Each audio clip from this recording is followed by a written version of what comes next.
so it's not for kids.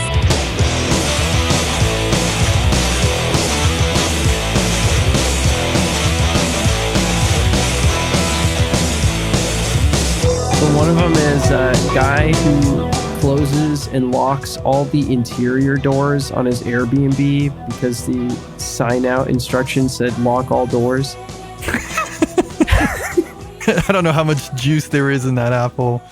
Yeah, I remember the other one. The concept is funny. Right. So the other one was Forrest Gump is just Ready Player One for boomers. I'm pretty sure someone has said that. If you know what, I'm claiming it. Original idea was me. December 17th, 2018. Is Forrest Gump Ready Player One for boomers? Was it on Tumblr or Twitter? It's on resetera.com. I don't know what that is. What? So someone else definitely came up with this, but that was like, they didn't have the clout, the publicity. I'm boosting them. Yeah. I'm going to make resetera.com comment logs famous for being ahead of the curve. I love the third comment. The third comment is just, Forrest is a fuck machine in the book and he goes into space. What is this? Is this a forum? Like, what are you looking at? I guess so. It's a forum, but I don't know for what. Founded in 2017 by a former NeoGAF moderator after NeoGAF closed and wanted to be less toxic. Shout out to my mom's doctor. Thanks for keeping her healthy. She was at her annual checkup and it came up in the conversation that they love board games. And my mom was like, oh, my son does a podcast that I guess is doing pretty well. That's pretty popular. And they were like, oh, really? And they looked it up on the spot. Wild. There now you go. that is guerrilla marketing. Yeah. My mom was like, I don't even listen. She's like, it's dog shit, but it exists. I'm proud of him. You might like it. Yeah. Hi to my mom. I think she tried to start listening again. This will be good because it's like the first time you brought up your mom and I haven't done the French accent. Yeah, that's good. Let's keep it that way. Welcome to Shelf Stable, a podcast celebrating board games that have stood the test of time. I'm your host, Kenny Katayama. And I'm your other host, Tom Bowers. Today, the feature topic is Crunchy. Captain Crunch. Before we talk about that, let's just talk about some stuff we've been playing recently. You got any games for me? I got a few games, Tom. Serendipitous, really. The Estates from 2018, designed by Klaus, Zoch and published by Capstone Games. The Estates is an auction game where you are given a big stack of checks, a big stack of money, and then you're using it in this closed economy where you're bidding off buildings. Players take turns picking what goes up for auction. There's different colors of buildings, which are going to affect who's invested in them. It's the one go around the table auction. And it ends with the person that's putting it up for auction. They either pay the person that made that bid, or it gets sold for the largest amount, and then they pay that money to the auctioneer. So basically, money is going to exchange between the highest bidder and the auctioneer. Which direction it goes in depends on whether the auctioneer wants it for themselves or not. And then it gets exchanged for goods and services. Sure. Then it gets exchanged for points at the end of the game. Oh, that's the best kind of good and or service. So first of all, that auction system is really interesting. I think it has a lot of nuance to it. It's not just a one go around because the money is exchanging in between the players and then is used in future auctions. Contrast that with high society, for example. You're just throwing money into the trash can. I would compare this a little bit more to modern art, but the fact that you can immediately kind of reinvest that amount into things that are around the table, I think that's the part that really contrasts this with modern art. Because in modern art, it's kind of just you're accumulating points, you're just trying to get money. That is not the case in this particular game. Then there's the actual scoring. So whoever first goes into a particular color is the investor for that color. Nobody can take that from you. It's not like if somebody else puts more of that building out, then they are the owner now. You just own it for the rest of the game. And that can do some interesting things because you own buildings that end up doing terribly, you'll get a negative score. But if you own multiple colors of buildings that do well, I mean, you win the game. There is a hypothetical scenario where you can just tank everything and be the winner. You could just not own any of the 5 companies, any of the 5 colors, and just make sure that they do absolute ass by the end of the game and come out ahead. Ultimate anarchist divestment strategy. Yeah. Like, there's a lot of avenues with this game. You can also extend the length of the game or shorten the length of the game, and that is an auction itself. You can also overwrite buildings. So if there's a particular building that is giving 5 points to red, you can put a 4-point building on top of it, like a skyscraper, and it completely invalidates the red color because you're only checking whatever's on the top. But then, red later on tries to put a 3-point building on top of the 4-pointer to retake control of it. Funny thing is, the entire skyscraper scores. So if you have a 3, a 4, and a 5, the red's on top.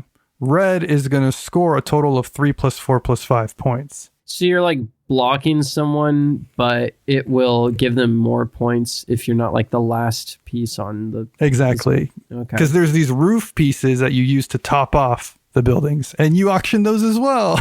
Yeah. It's basically a bunch of auctions where you're screwing each other over constantly and just manipulating the market, which is a closed market. There's a lot of boxes this is ticking for me. Yeah. This game was very hyped to me to a point where I'm like, I'm going to be disappointed by this.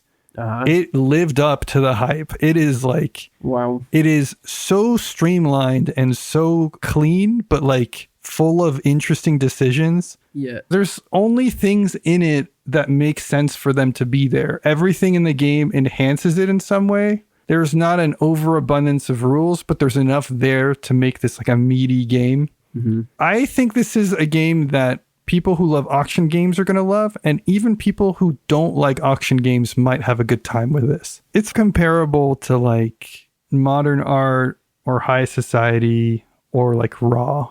It's interesting because I like high society and I like modern art, but I've started to low-key hate Raw, but I'm pretty sure it's just because I'm really bad at it and I have no idea how to get better at that fucking game. Yeah, it's kind of a hard one to suss out. I don't know that I'm particularly good either.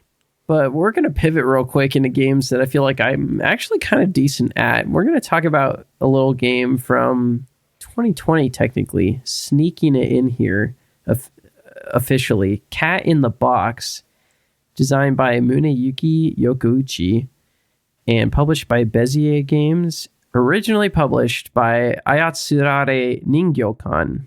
This is the ultimate quantum trick-taking game.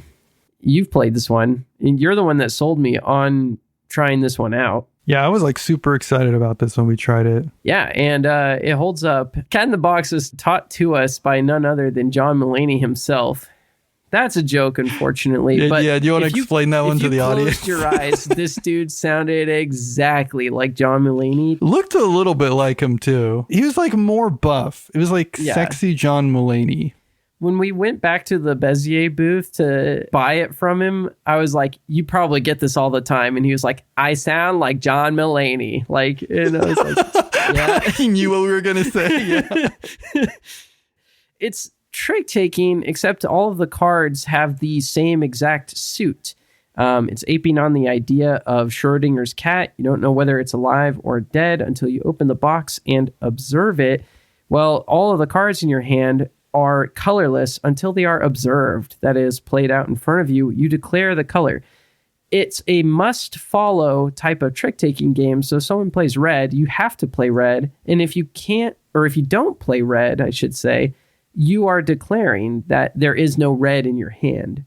And you keep track of this with these really nice, pretty tokens in the deluxe edition. If you reach a point where the cards in your hand have already been observed and there's no possible way for you to play a card in a color that wasn't already seen, you paradox and basically throw off the entire trick for that round. Not only does that trick basically rest incomplete, you score negative points and everyone else laughs at you. Once you wrap your head around this game, as complicated as it might sound, it really is not too challenging, especially for people who come from a background where they've enjoyed trick taking. I've actually taught this to someone who was in her mid or late 80s. It was like my partner's grandma. If I remember correctly, I think she may have even dominated us a little bit. It's a great game for all ages, old and young, basically, is my point. And I don't see myself not playing this anytime soon. Although I have cooled maybe a little bit from the initial honeymoon period that I had with it.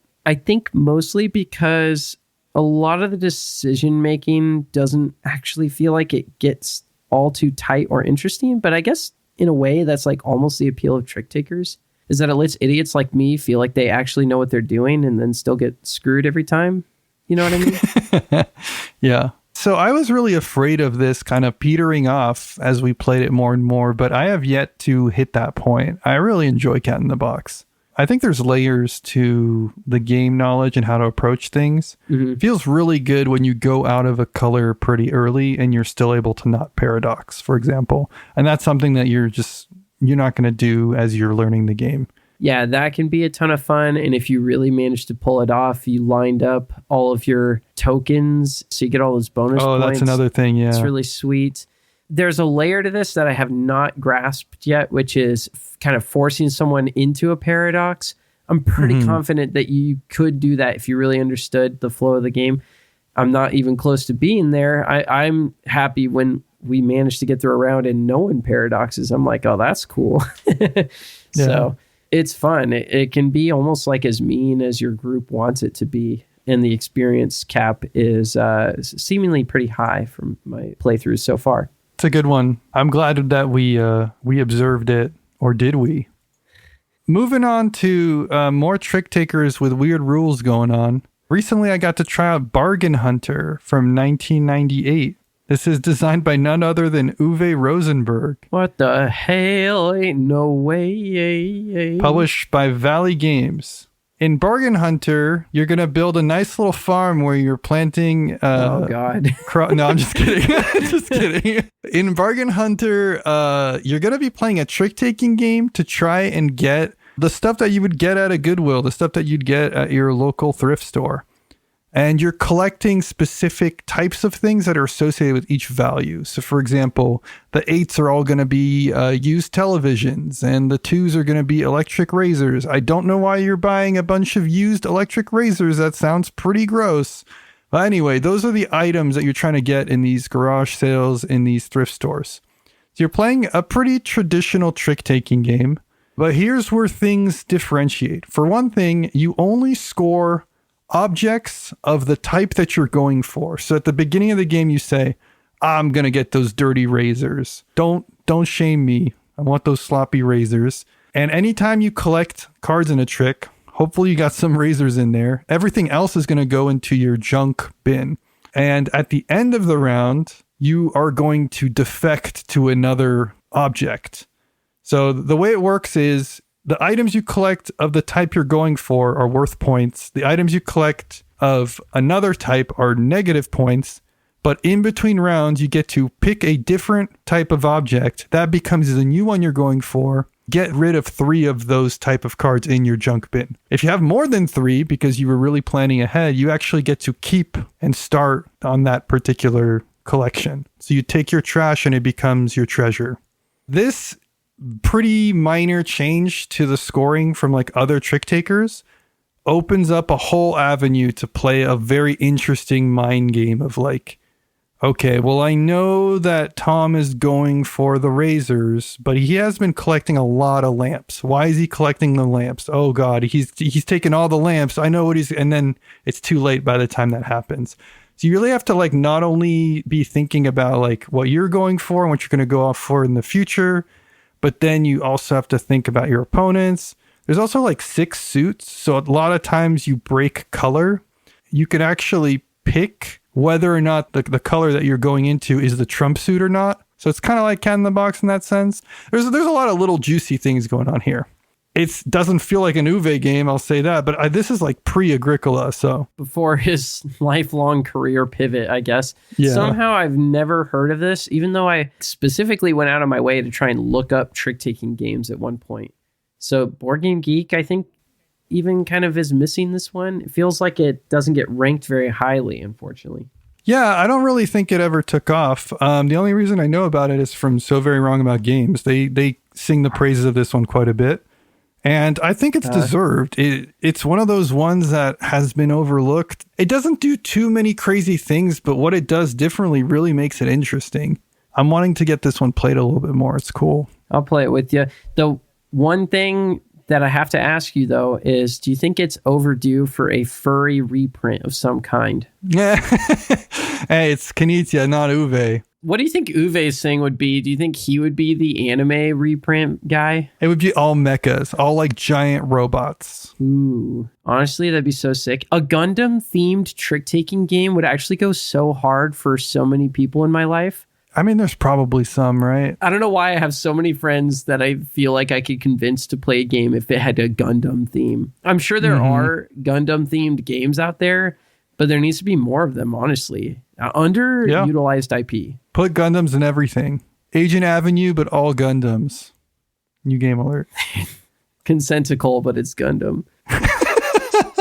We're jumping ahead in time. We're jumping forward about 11 years from 1998 to 2009, back when the Wii was only 2 years old and everyone was still playing Guitar Hero. They came out with Castle Panic, designed by Justin DeWitt, published by Fireside Games. Castle Panic, the staying power of this is rather impressive, I'd say.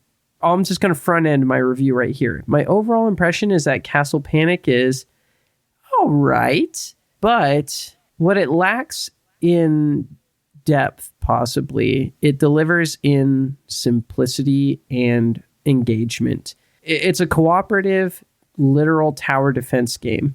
You're defending your tower from an onslaught of ogres and boulders and orcs and whatever else that are coming out of the forest.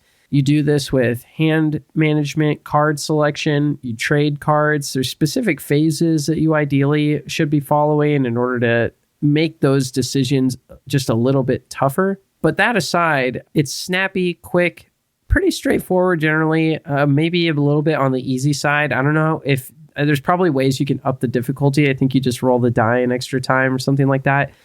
But the decision making here just is juiced enough. I'm probably the only person who would be saying something like this, but it may be a little underglazed in comparison to Pandemic, which is admittedly a game I like a lot. As far as a cooperative game that you can play with just about anybody from any background, right? That's a Tom take if I've ever heard one.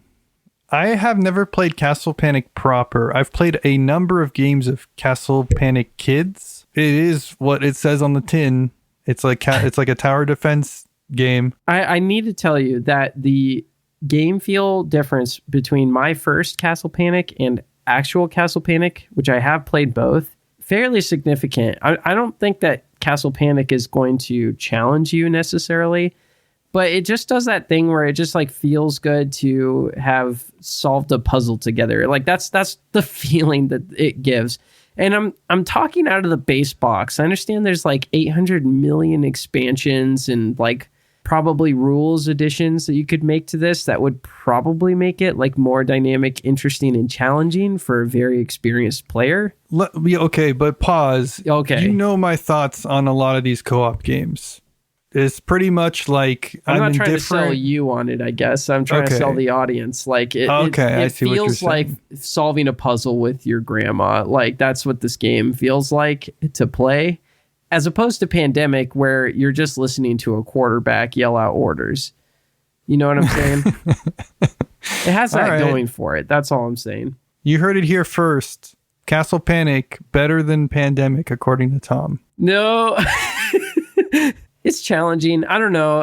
How have they not made a Castle Pandemic yet? You're fighting viruses in a tower defense way. Castle Panic meets Pandemic. There's something. I got it. I got it. You have like a bunch of castles on a map, and then there's like rings, orcs that are like traveling in towards the strongholds, and you have to travel between them and like stop those orcs from getting to the strong. 100 games to play before you die. Okay, Kenny, it's time to talk about the 100 games that you're required to play before you turn 100 years old and or die.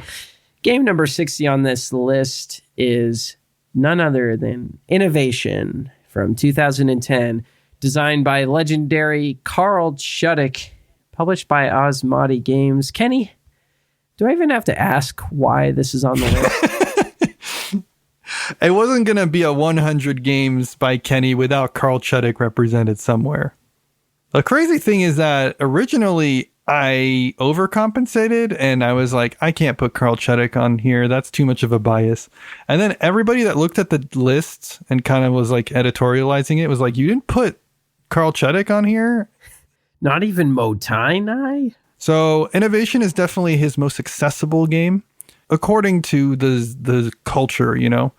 It's the plebs, if you will. Yeah, it's the one that has the highest ranking. It's the one that also, I think, gets played the most, probably sold the most copies. It's a Civ game, quote unquote, but really what it is a tableau messer, upper, breaker, builder kind of game. You're really not like making progression in terms of the number of things on your board as much as just getting 5 things that are getting stronger and stronger until the game just straight up breaks and somebody wins the game. In classic Carl Chudyk fashion, every card is broken and they just get more and more broken as you go. Crazy stuff's going to be happening. You're going to be tucking cards. You're going to be melding cards, splaying cards, whatever that means. There's like little to no art. But you know what? It doesn't matter because you need a lot of space on the cards to put all this stuff and it's functional. It's not going to be everyone's cup of tea, but for the people that do like it, they are going to love it. The insane amount of replayability in it and just the amount of wackiness and funkiness that you can get out of it. I love it. I know a lot of people love it. I think it really exemplifies what Carl Chudyk does well. Yeah, I see where you're coming from broadly. I do like the point you made that it's not a tableau builder. It's more like a tableau fucker. Yeah. It's just going to get fucked up in every different direction, to say the least. But yeah, Innovation, I think, does ultimately represent Carl Chudyk pretty well. I think I'd almost pick Red 7, except I kind of know what you're going to say, which is that it's not necessarily as representative of the Asmadi Chudyk brand as this one is. Crazy. You knew exactly what I was going to say.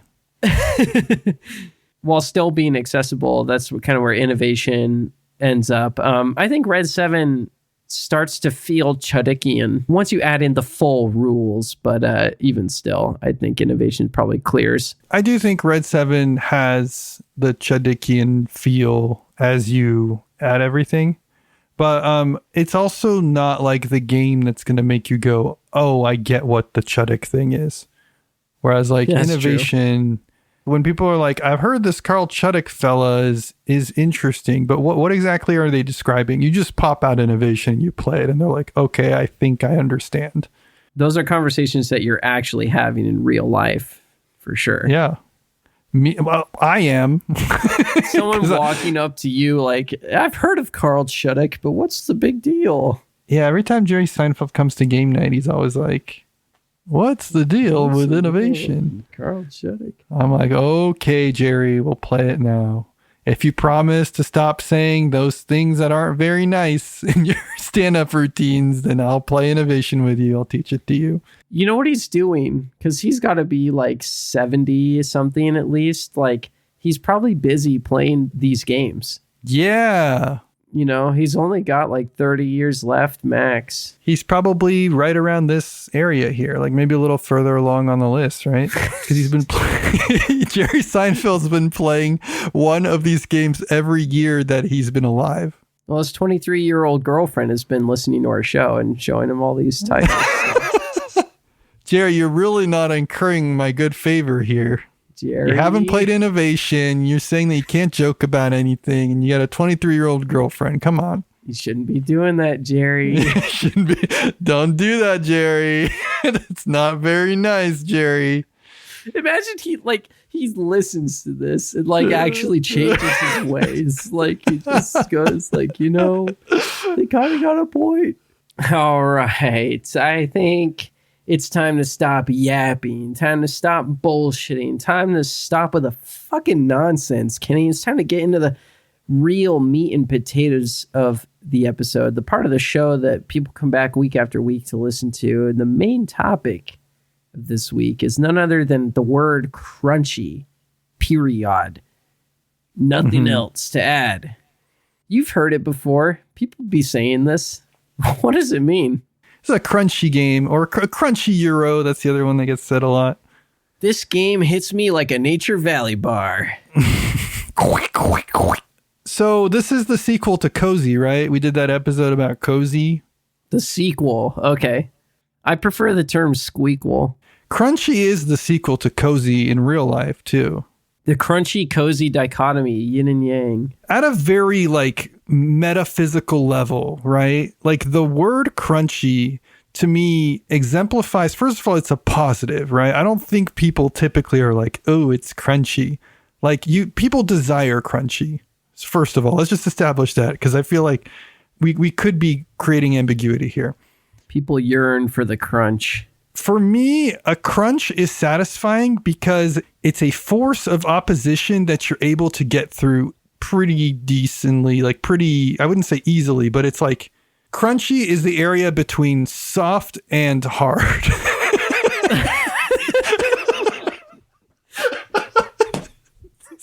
I knew as I was saying it that this is so dumb, but it's true, right? Yeah. Crunchy is the boundary between soft and hard. When you got soft, you got slop. There's nothing there. It's like yogurt. Look, if we go back to our analogies, right? It's like water, there's LaCroix, then you get to Cozy, then there's crunchy, and then there's I don't understand how to play this. This is too confusing. Okay, hold on. You're mixing metaphors. I've jumped. Here. I've leaped. It's water. I like this idea though. Okay, so we are going to compare all board games going forward, I think, to beverages. So it starts with water. It's tasteless, it's there. Yeah, it's a drink. Then there's LaCroix. It's got a little bit of something going on. Then there is tea, like hot tea, Earl Grey, chamomile, whatever. Are we skipping Spindrift? Are we just done with Spindrift? Spindrift is for when it's LaCroix, but it's bad. We shat on Spindrift quite a bit already. For those of you that are new to the show, we are not fans of Spindrift around here. Well, so you get tea. So is crunchy the coffee of board games? I think so. Yeah, you have crunchy to is the grin coffee. And bear it a little bit, especially if you didn't add any milk and sugar. It gets a little confusing because crunchy is a texture associated with food, and we're talking about liquids. Liquids, by definition, don't have a crunch, Ideally, yeah. But yeah, if we were to, on the scale of beverages, put crunchy, I think it's coffee, right? It's not like a cup of Mad Dog 451 or whatever. What? It's not a cup of Da Bomb. Da Bomb. Okay, I see. Yeah, just a cup of hot sauce to sip on. What would that be? Like Food Chain fucking Magnate? Something like that? It's like Campaign for North Africa or something like that. Okay. Yeah, that's fair. No, I see it. Advanced Squad Leader. Yeah. I think you're right. Crunchy is like coffee. Okay. There's a satisfying amount of complexity there. I don't think it's just complexity, though. I think crunchy is independent from complexity. What do you think? I feel like when people say crunchy in reference to board games, what they're typically getting at is that you are not just going to be able to take game actions and be like, this is what I'm doing on my turn. Like, you have to grind your teeth. You have to think it through. You have to plan ahead. Like, there's at least a little bit of something that's going to force you to use your brain. Yes. The way that you would be forced to use your teeth if you put granola in your yogurt. You got to crunch it. And I think that's what's satisfying, right? Like, when you, the granola, the reason it's satisfying is because you're putting a certain amount of effort. It's a minor effort, like let's not overblow it, but like there's something satisfying to like that moment when you pierce it kind of thing of like, you know, and that's what you're doing with your brain when you're playing these games. Okay. You know what it's like? It's like the, you know, sometimes you say this, like the Matrix moment. Not to be confused with the Death Note moment. That's a different moment. But the Matrix moment is when you're in your head, it's going boom, boom, boom, boom, boom, and like the numbers are going all over the place and you're doing the calculations. That's crunchy. When you're doing your Benedict Cumberbatch impression of Sherlock and flinging all the words away from your head. Yeah. To decide, like, I'll pass in Mutai and I. Mm-hmm. Is it crunchy because you're crunching the numbers, or is it crunchy because of just the texture, like we've been talking about? Is it at a textural level that the term comes? Like, where's the origin for this? I couldn't tell you the fucking origin. I'm too young for that. But when I first heard the term, the first game that comes to mind is Power Grid, because that is a game that literally almost requires the use of a calculator. And so for me, I guess like it does go back to running the numbers. You got to crunch the numbers. It might also be compression. Like the idea of like you have a huge amount of things and you compress it into one dedicated decision. That's ultimately just numbers again. That's division. Okay. Thank you, Tom. I was trying to think about, is it like the crunch, or is it like the whoop whoop crunch, or is it like what? You lost me. What was that second noise? It's like you have a bunch of numbers, whoa, whoa, whoa, whoa, whoa, and then whoop, they get funneled into one area, you know? Okay. Crunched into that. Oh, like they get compacted. Or is it the crunch? Like what kind of crunch is it? I guess it doesn't matter, right? Like we all know what we're talking about when we say it, I guess. There's two types of crunch. There's honey bunches of oats and there's Captain Crunch. One of them fucks you up for life. The other one is like trying to imitate a healthy breakfast, I think.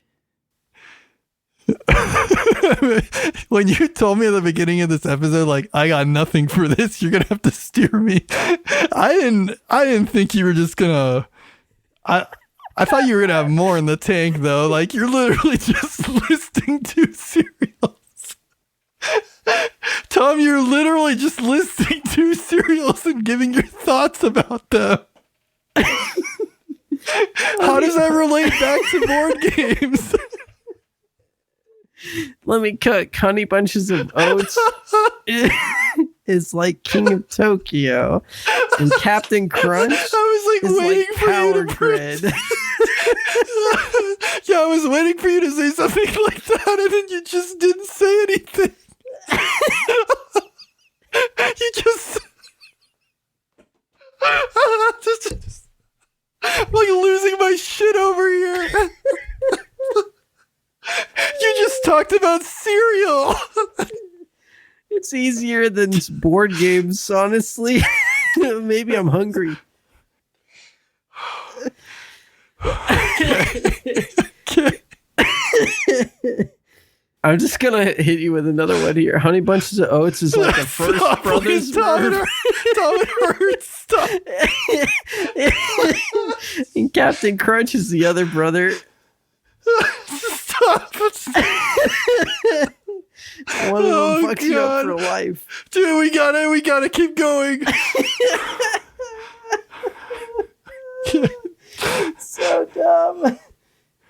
They say laughter is the best medicine. I just got a full dose. This is why I love doing the show with you, though, honestly. Like, if we could have like a heartfelt moment for a second, like, I try my best. It's definitely easier when you're sleep deprived. Let's pivot. Do you have examples of games that like you're like, oh, that's a crunchy game, not cereals games? La'av? Yeah, I see that. Uwe was the thing that came to mind, just like Uwe games in general. Yeah, he's like Crunchville. Yeah, he is Crunchville. He's Crunchwrap Supreme. I guess you could call him Captain Crunch. No. Yeah, he's... Sorry, Vita Lacerda is probably Captain Crunch. Oh, okay. Uwe is like second Lieutenant Crunch. People who play Lacerda games think there's more crunch there, but it's just a lot of crunch. It's not like crunch that's crunchier. Yeah, like Honey Bunches of Oats. Tom, please. Yeah, cascading triggers is a big crunch thing in my mind. anytime there's a domino effect, like Vladimir Suchi, his games. He did like Underwater Cities. Oh. He did other games. He did Praga, Caput Regni, Woodcraft. All his games, I think the similar DNA that they have is like, if I do this, then it does this. And then if I do that, then it'll trigger this. And then the other people are like, is it my turn yet? And you're like, hold on. You know, and then like, it's really satisfying when it all starts to kick in a high gear, especially if you planned it. Mm-hmm. That is a type of crunch for sure. So yeah, I think Vladimir Suchi games are another very like crunchy crunch. The crunch of a Rube Goldberg machine. Top 10 games that I haven't played, by the way, I guess, is like anything by Suchi. He has quite a bit of good games if you're into that kind of feel. You mentioned Food Chain. I actually don't think of crunch when I think of Food Chain. It's funny because a lot of those highly interactive games, you're thinking a lot, but you're thinking about like how things relate to other players. And for me, like relating to other players isn't crunchy. That's like Death Note. I was just going to say, it's the Death Note effect. So what beverage is that? It's probably something akin to coffee, but its own thing, you know? What's something that's as strong as coffee? Monster. Monster, there we go. And you're supposed to share Monster with your buds. Yeah, you become the monster. I do think that Death Note moment and Matrix moment are mutually exclusive. They can exist both in the same game, but like when you're thinking about other players, it's different than you thinking about the sequence of your turn. And they play into each other. I don't know. Do you agree or do you think they are more closely tied than I'm trying to make them? I think I'm generally with you is crunch is game versus the player, not player versus the player in the game. Like Food Chain is not a Crunchville game. It's very much a game about reading your opponents and reading the direction that the game is going in. I kind of wonder if there's actually like a component level to this somewhat though, because like I feel like if a game has wooden pieces, it's just already like predisposed to becoming crunchy, even if it isn't technically. Like imagine Food Chain Magnate, except all the houses instead of cardboard tiles were just like Monopoly style houses. Like now we might be in Crunchville, or at least it would be getting closer. I don't think I'm fully there with you, but I'm kind of coming around to what you're saying. Like, I think the term crunchy Euro has a lot of weight. But yeah, it's closely associated with the kind of like non-interactive Euro games that have become more popular post-2000. Yeah, I think I'm also just kind of thinking like games where you're trading sticks for stones into bricks for bones. Like resource manipulation, cube pushers. Yeah. I think what the components are has like a minor effect, but I don't know. You know what game I was thinking about that has both the crunch and the player read interaction? It's not the only one, but it's just the one that came to mind is Sidereal. Because Sidereal, you're like doing all the cube pushing and converting one resource into another. And then the second part of the game is like you're making deals, negotiating, trading. This is actually a good idea. I wonder if you can name a game that is crunchy and cozy. Crozy? Crunchy. Crunchy. I almost feel like Uwe wins again here, where it's cozy and crunchy. Yeah, there's definitely some cozy, crunchy Uves. This is just the Uwe episode, isn't it?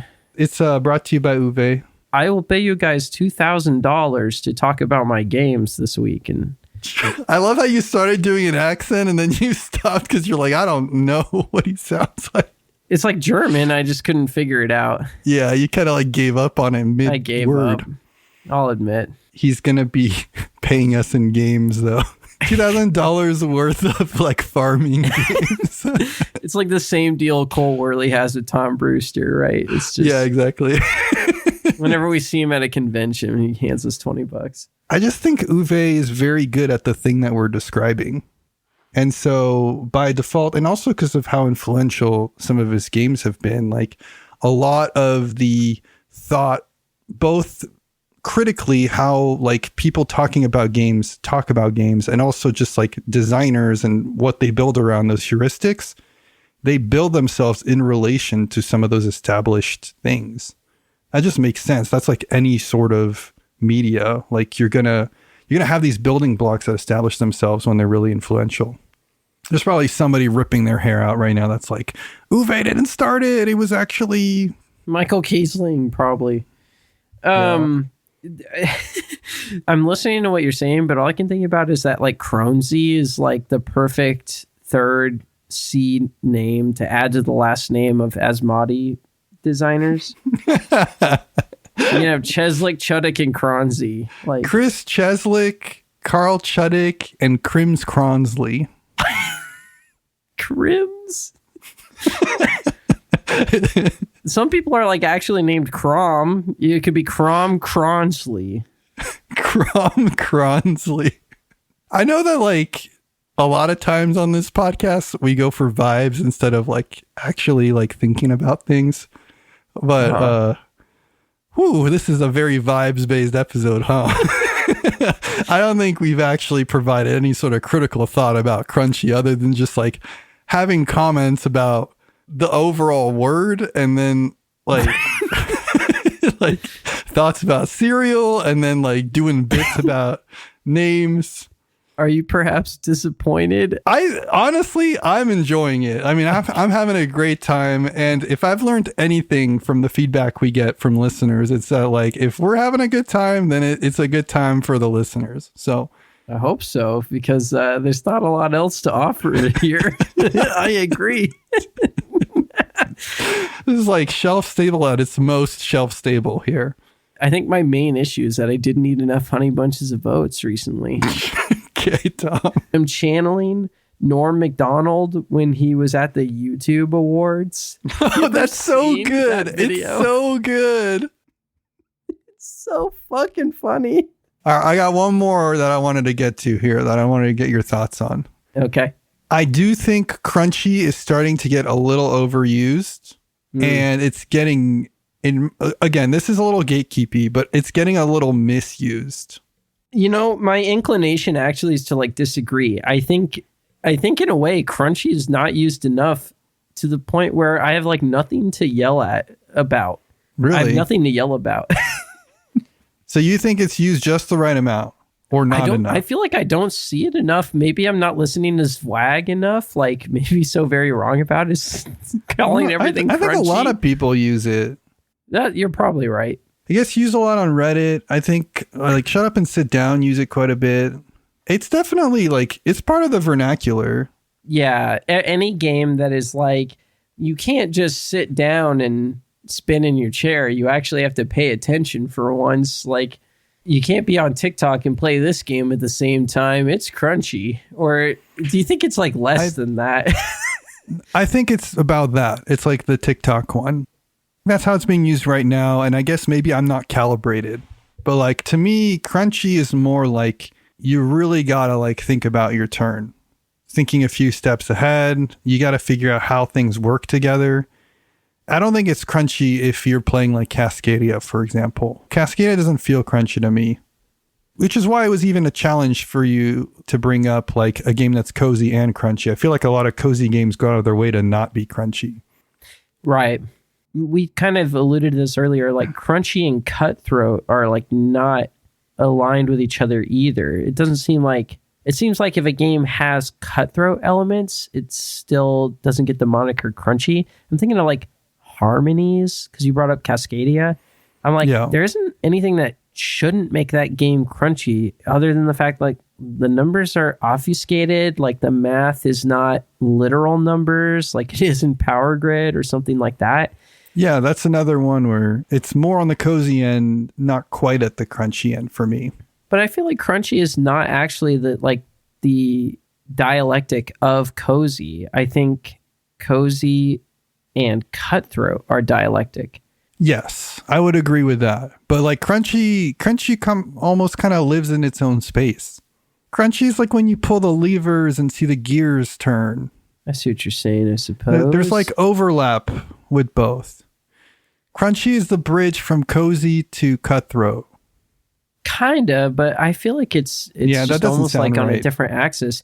We have to create a political grid meme for board games where it's like it's cozy and cutthroat as like top to bottom. I think this is a good episode. I'm just going to say it. I think it'll be really funny for the unedited listeners at the very least.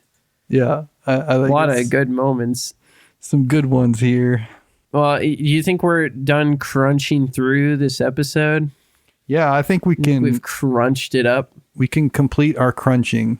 I think that's going to do it for this week's podcast, this crunch-tastic episode. Thank you so much for listening to us. Seriously, I don't know how you do it. Thank you especially to Michael, Tyler, Devon, and Josh, the Boise RainBeaus, for your cool segue music. And thank you to Bonehouse for letting us use your song Raw as our opening theme. If you're loving the crunch, if you're loving the cast, just share it with a friend or on Reddit or on BGG. You can also crunch out directly to us at shelfstablecast@gmail.com. All this and more available in the show notes. And if you like what we're doing and you want to make more of it happen, consider subscribing to us on Patreon. You'll get access to bonus content and Discord. Subscribe now. Tom, what we doing? I think it's time to get back to the books. Hit the books, bro. Let's do it. It's time for part 3 of Characteristics of Games. Where should we have them stop reading to? Characteristics of Games, chapters 3 to 5. Time to get back into Characteristics of Games, part 3. If you're following along by actually reading the book with us, we're going to read chapters 3 through the end of 5. I have that right? Hit the books. See you next week. Start reading. We'll see you then. We'll talk about it then.